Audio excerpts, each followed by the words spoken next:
Update po tayo sa bagyong Paulo, mga kaibigan.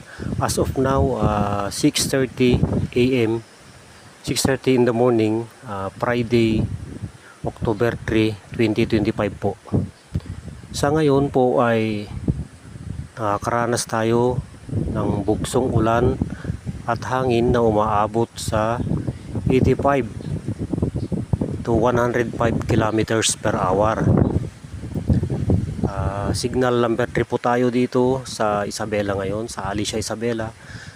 Typhoon category po ito. So ayan po.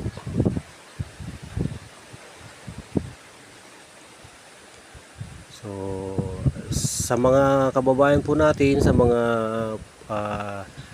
madali pong bahain at saka mga pwedeng mag-landslide, mag-ingat na lang po tayo dahil may mga dala po itong malalakas na pag-ulan dulot ng bagyo. Okay, yun lamang po at update na lang po tayo sa mga susunod na oras.